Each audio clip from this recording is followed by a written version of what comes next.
Thank you so much for including me in your program. I, like many of the speakers, certainly like the talk you just heard, I'm talking about framing.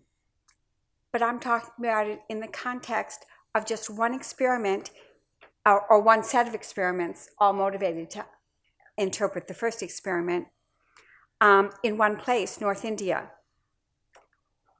The motivation, the sort of big idea I'm getting at is we know that one reason we do so much better than apes is not at all that we are, incredibly smarter, but rather that we have the social cognitive skills to form institutions, and therefore we can coordinate, collaborate, cooperate, and build within a generation and across generations. So I can draw on things that were discovered by the cavemen.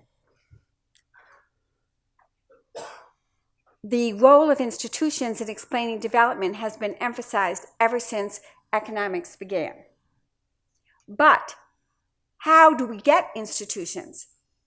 In standard economics, that is to say the economics that everybody learned all of us learned in school if we took economics, you just pass a law. And then as long as you're a legitimate government, things go well. This is in fact not at all how it's believed to be anymore. Laws to work have to have cognitive foundations. If you pass a law that's very different from a convention, it's really not going to do anything. And if it's the same as the convention, it's really just duplicating what you already have. What much law really does is it extends convention. So what you really need to explain is not how do I get the congressman to pass a law, but how do I get individuals to form good conventions. When I speak of convention, I'm not talking about a prisoner's dilemma framework where I'd like everybody else to do the cooperative thing, like not to litter, but for me, it'd be just as convenient to continue to litter. When I speak of a convention, I'm talking about a framework like the stag hunt, where if you do the cooperative action, it's in my personal self-interest to do the cooperative action. Therefore, the problem is not at all overcoming my selfishness. The problem is getting a convergence of expectations, that I think you'll do the quote cooperative thing, therefore I'll want to do it. So how do you get it?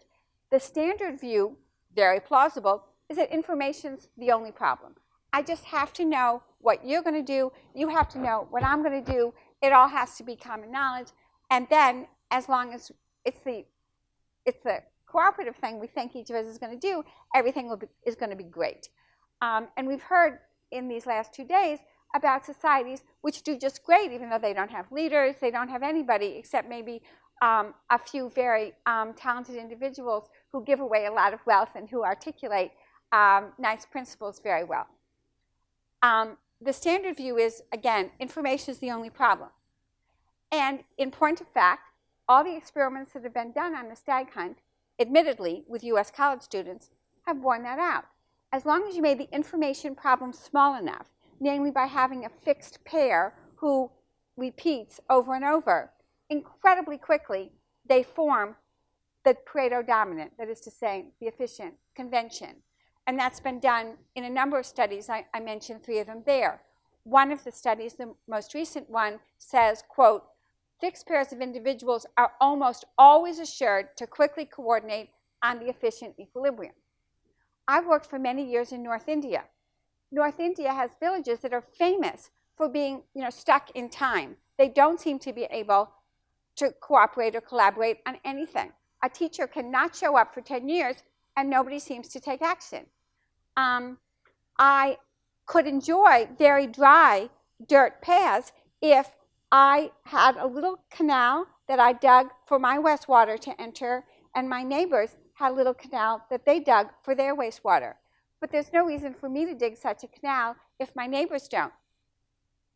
We just don't seem to be able to cooperate. We don't seem to be able to cooperate on the timing in which we plant. Nobody wants to be the first one to plant his crop, because then all the deer, all the all of the birds come and eat your seeds. You want them all to do it together. Well, how are you going to manage that? So everybody wants to be kind of the last guy. Everyone's just done it, so you're the last guy. So the birds, the deer, they have to divide themselves across all the fields. They can't just eat your seeds. So everyone plants too late because they're all waiting to be the last guy. Now, you think they could just talk to each other? No. You think they could just anonymously kind of form this convention? No. They just can't get it together. So we chose this area in order to test the standard result that was found for U.S. college students. Very quickly, in a stag hunt, they can get their expectations to converge on the good thing. And we did it with high caste men and low caste men. And the low caste pairs did just great. The high caste pairs, much worse. So more than 70% of the low caste pairs, after 5 periods, were on the efficient convention. And once a pair got to an efficient convention, whether it was a high or a low caste pair, they stayed on it.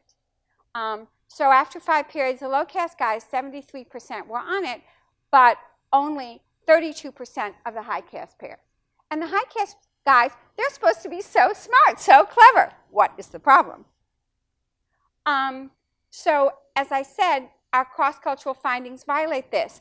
And these guys speak the same language. They all live in the same village. They're all representative samples. They're all recruited in the same way, not by me. I did this with Priyanka, and she teams up with local people. I mean, she's very good at doing this. We did 2 sessions in each village, one immediately after the other, so that nobody who'd taken the experiment could interact with anyone who hadn't. And then we ran away from the village and went to a different village. So they truly are independent. And it was exactly the same man, a single man, who explained the game to everybody. So we'd have them at different locations, and he'd just run around. And so it took 4 hours to play this lousy game. But you earn, 2 days' wages of an unskilled laborer in this, and it's interesting. They find this very entertaining. As I said, we had exactly the same guy explaining this to everybody, and then each person in our various locations would be seated down next to his own personal monitor, who would quiz him to make sure he understood it. And there were a very small number of people who didn't, and then we throw them out, with a reward. And we give each person a box, a utility box that I would buy at a hardware store in the U.S., which had, so you're playing with one partner for 5 periods and then a second partner for 5 periods. So you're playing the game, a total of 10 periods. And we had this box which has 5 columns. So the first column shows what's going on in first period, the second column, and so on. And then the bottom row is where you put your action, which is stag versus hare, which, of course, we didn't use those words. We gave you an endowment of 6 tokens, and you would put all 6 or just 2. All 6 would be stag, 2 would be what would correspond to hare, and then your partner in a different location would do that, and then this messenger would run around, and he would put in the top row of that first column the action of your partner, and then in the middle row of this 3-row box, he would put your reward. And if you had both done 6, you'd get 10. But if I did 6 and the other player did 2, I only get 3. I lose half of what I started with. So I'm sad. But of course, it's just an innocent coordination failure, because we find once these guys get to you do 6 and I do 6, they stay there. So it's not like anyone was trying to challenge someone else. It's just, it takes time for us to converge. Suppose we're the 2 men on a desert island. We are living far away. We both want to drive on the same side of the road because we're driving really fast. I don't care whether it's the left or the right. I just want our expectations to converge. The question is, how do we interpret this problem? And we interpret this as a problem of interpretation. So our interpretation is that the high caste men have a problem of interpretation of the loss that they suffer when one of them chooses to try to cooperate, places 6, but the other player didn't.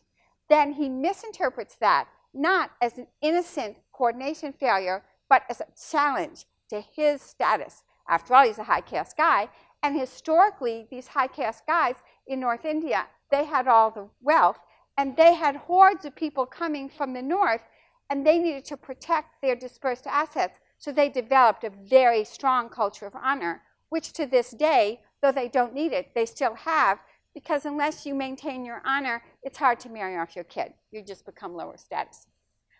Okay, so after, let's say, my player didn't do stag, he didn't do 6, I did stag, and then, of course, I lost half my endowment for that round. Then, because I'm really insulted, if I feel strongly, the next period, I don't care what I think he's going to do. I'm not going to do stag. I'm going to put in 2.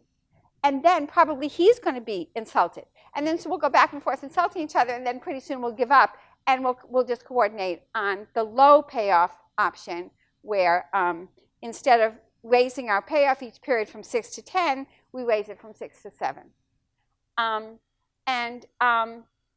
So the game becomes a prisoner's dilemma. What started out as a stag hunt, what looked like a stag hunt, after I'm insulted for that next period, it becomes a PD.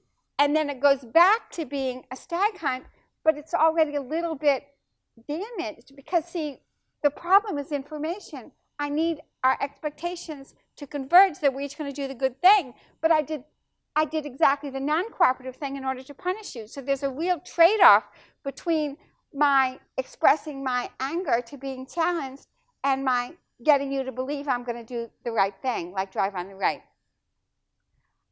So this is what the stage game, the one-period game, looks like. Each player has exactly the same 2 choices. I show you the payoffs just of the column player. It's a symmetric game. I need to show you only the payoffs of one player. So I'm showing you that if I, the column player, choose hare, that is to say, I put 2 of my tokens down into the box, then I'm going to gain just 1. It doesn't matter what the other player does. That's the non-cooperative action. That's like not having a social contract. That's like not having a money system. That's like not sharing a public health system, like not sharing a patenting institution. But if I do stag, I've chosen the second column, and the other player also chose the second option. Then I get a big fat gain. My 6 tokens go up to 10. And all these tokens get traded for money at the end, privately. So you can't, feel honored or dishonored or anything like that. But if I took the cooperative action, stag, and the other player didn't know that I was going to do that, so he didn't, then I'd have a loss. My 6 rupees would become just 3. So here's just a picture. It doesn't at all do justice to the beautiful pictures I've seen from all of the other talks.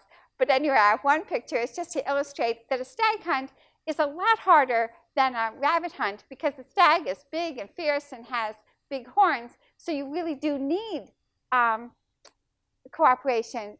Jean-Jacques Rousseau is the author of the story that gave the name to the assurance game, the stag hunt. So you really need to cooperate. It's just a metaphor for the social contract.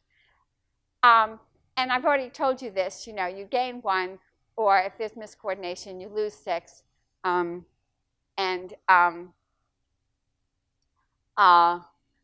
If you both are doing stag, you're both doing cooperation, then your 6 endowment becomes 10. You gain 4. Okay, so how did we do? As I said, the low caste pairs did great. So yellow, it means you did great. By the 5th period or the 10th period, that is to say the last period of a fixed pairing, 80% or more of the pairs of low caste men are onto stag-stag. And a very small group are onto hare-hare, that's black. And then the blues, they're still confused. They're still in coordination failure. The people on the first column are totally different from the people on the second column because this was cohort 1. say I'm low caste, then I'd have as my other player low caste guy if I'm cohort 1 for the first 5 periods, and then I'd have a high caste guy for the second 5 periods, so you don't see me here at all, because I'm a mixed pairing. I'm an LH, not an LL. And then if I'm in cohort 2, my first 5 rounds, you don't see me because my partner is high caste, but now you're going to see me as LL. So these are 2 different sets, and you're just randomly in cohort 1 or cohort 2.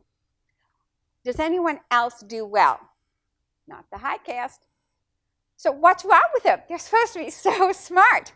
You know, they govern the system in Uttar Pradesh, I assure you. But only a small minority are doing stag in the 5th period, so at the end of the first pairing. And at the 10th period, okay, they're more experienced, they're doing better.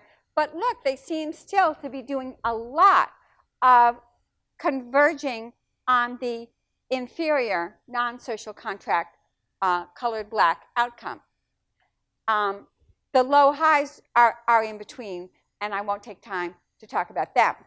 Instead, I'll go immediately to this picture that I think is very revealing, because look first at column 1. This is what's happening period 6, 7, 8, 9, 10. So every period of the second pairing, you see that the low caste guys are basically always primarily doing the positive thing. The social contract seems to be formed. There was just one pair that had a problem. And, you know, a minority of them are in coordination failure, but it seems they can go from coordination failure to the good outcome.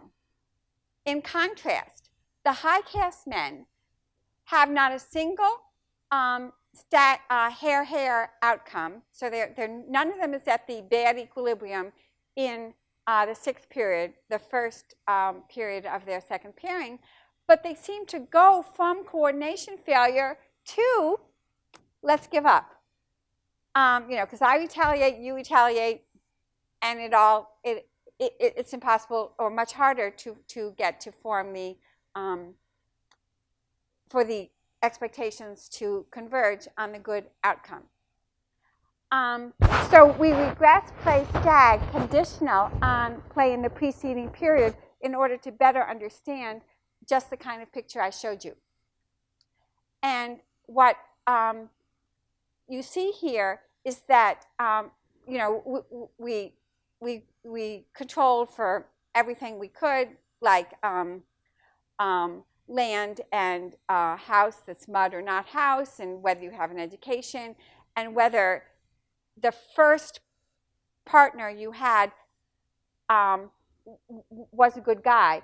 So then if you're in round 6, if you had a first partner who in period 1 did stag, presumably you're a little more optimistic. And whether you yourself did stag. So we try to control for everything we possibly can.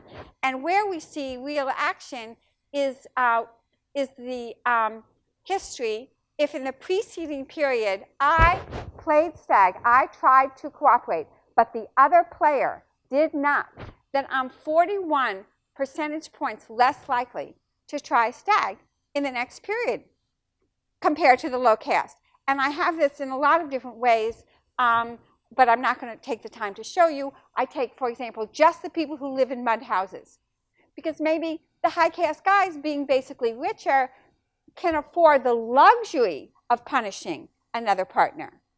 But no, it's even a bigger difference between low and high caste if I take just the really poor people. Or instead of dividing up in this very crude way, saying you're high caste, you're low caste, I say, what's your endogamous group? You know, are you a Brahmin? Are you a Thakur? Are you a Pasi? Are you a Chamar? So I divide you up by endogamous group, which Americans somewhat incorrectly call subcaste. No Indian would know what you were talking about if you said that. And again, I see that all the low castes are the same, and all the high castes are the same. What is my hypothesis? The hypothesis, as I said, in the introduction to this talk is that high caste culture, that is to say, culture defined in a way, specifically I like the way Paul DiMaggio does it, it's the interaction between your repertoire of basic cognitive structures that you've learned from experience, like what is an insult, what is a challenge, what is caste, what is class, what is race, what does it mean to be an Hispanic or an American Indian. It's an intersection between culture and between those mental models and the environment that activates them. So the high caste culture, based on their experience solving historically these problems, they had to look tough. They needed the culture of honor. Someone would go from the north and steal all their sheep or their goats or their cows. The high caste culture causes H to frame the loss they incur, which I call the loser's payoff, if only they tried to cooperate, the other player didn't, as a challenge. Whereas the low caste guys don't. That's my hypothesis. So I have quotes from various anthropologists along those lines. So I try to get the data that's out there, and I find exactly one thing that seems helpful. This was a survey done of a men's prison, and what kinds of crimes did the high caste versus the low caste guys do? The murders, they were 84% done by the high caste guys. Whereas if it's property, well, the low caste guys do that. So, it's similar to what a lot of other people have done, looking at the link between the culture of honor and violence. Dick Nisbet, for example. So then I try to do a local survey. So I take representative high caste men and representative low caste men, different, not the ones who played my game, and I ask them to respond to 2 vignettes. So one vignette, for example, would be Mr. A has this field next to Mr. B, and Mr. B, his land doesn't have enough water, so he digs a canal through Mr. A's land and didn't ask Mr. A if he could do that. And then Mr. A sees what happens the next day, and Mr. A runs into Mr. B on the street, and he beats him to a pulp. What do you think about that? And the high caste guys generally think that that's okay, compared to the low caste guys who'll say things like, because we asked them both to say yes, it was okay or not okay, and then we did just free discussion. And the low caste guy said, try to work it out, make some deal. Don't just beat the guy to a pulp. And then we had a question, which was the control vignette, where I say there's a professional robber. He comes to your house, he steals something, you run into him the next day, you beat him to a pulp. And everyone agrees, of course, of course.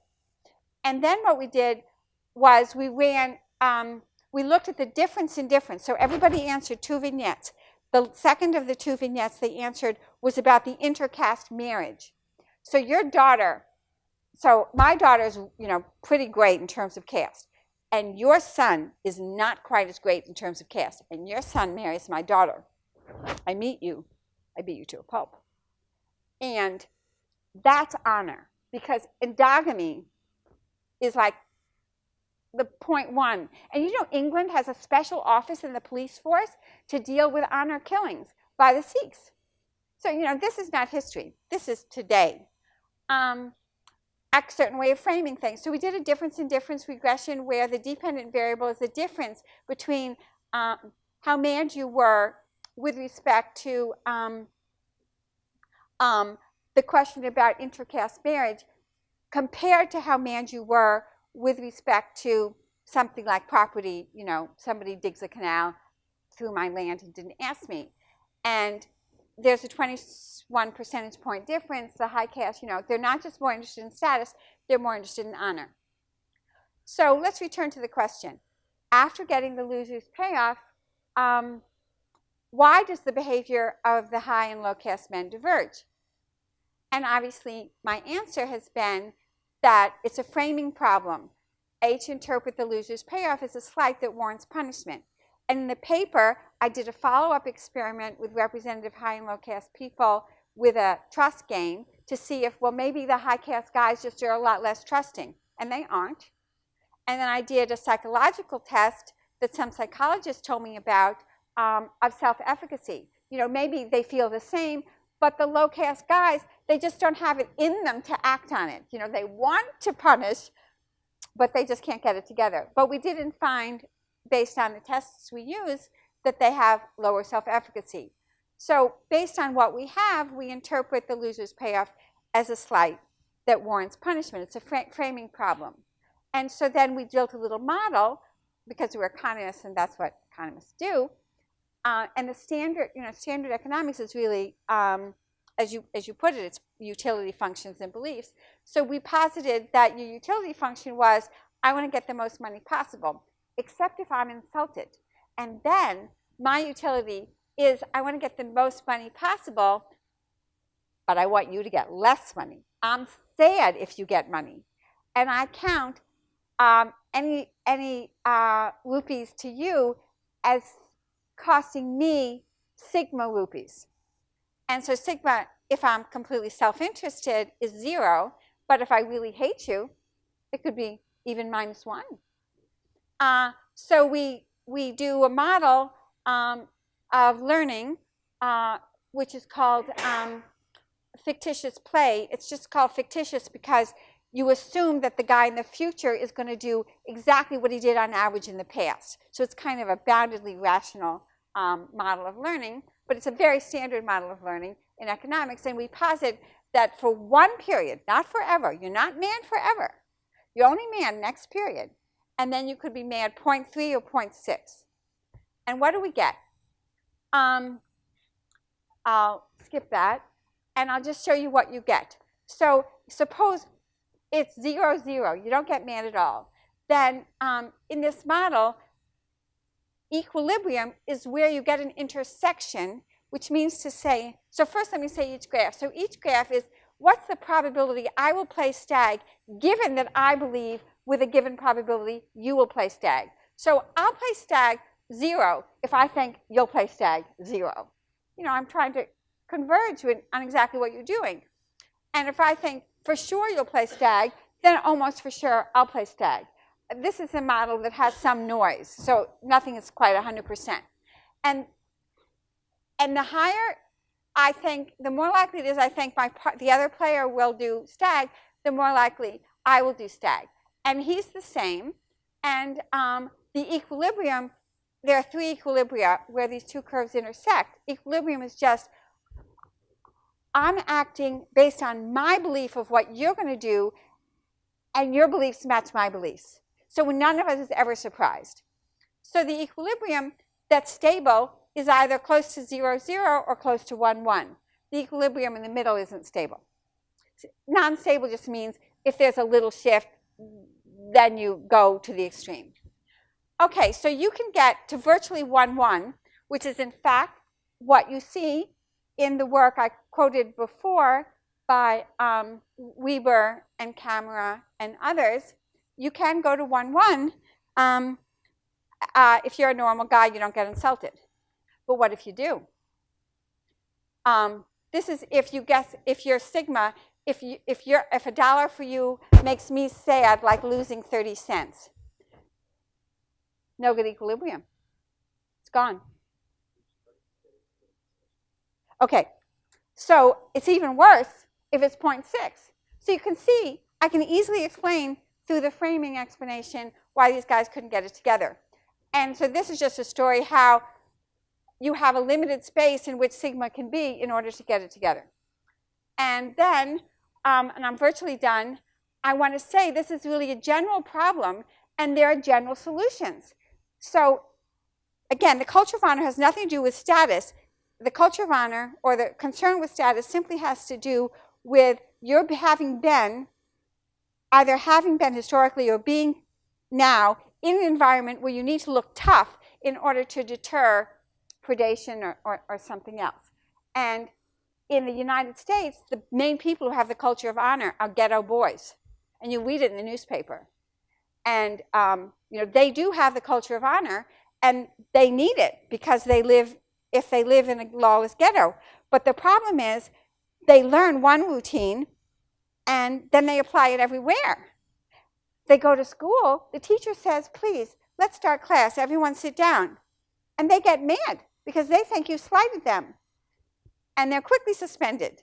So there was this intervention, and a very nice paper by Sendel Melanothan and many co-authors just came out on this intervention that basically took ghetto boys, either high school guys or people already in prison, and got them to realize that a lot of people want to cooperate. So they play exercises like, you'd give me a ball, and I'm told, I'm just randomly paired with you, and I'm told I have 30 seconds to get the ball from you. And do you know what I would do? I would hit you, and I would take it from you. And then they go to you and say, would you be willing to just hand the ball to the other guy if he asked you? And you say, yeah, it's a lousy ball. And then I'm amazed. I'm amazed to discover, hey, that's cooperation. So this had a big impact, increasing the rate of finishing high school, decreasing the rate of recidivism in prison. Then a similar new narrative was learned in an intervention in Liberia to get people who came together after the end of the Civil War and were fighting over land. So the conclusion is that the standard economic model puts everything in the framework of rationality and fixed preferences. We're all the same. Maybe some people are dumber and some people are smarter, but we all think the same way, which is obviously totally untrue. And the sociologists like DiMaggio or psychologists like Nisbet will point out that leaves out the role of framing, that there's really two parts of every decision. First, I have to interpret it. I have to decide what frame to use. And then I take the best action. So the taking the best action is the standard model, but the first thing, the framing, the interpretation, is totally left out. But obviously, it's very meaningful pretty much to everybody in this room based on the talks that they've given. And so bringing in framing tells you there are a new set of variables that policy can target to change interpretation, change cognition, and enhance cooperation. Thank you.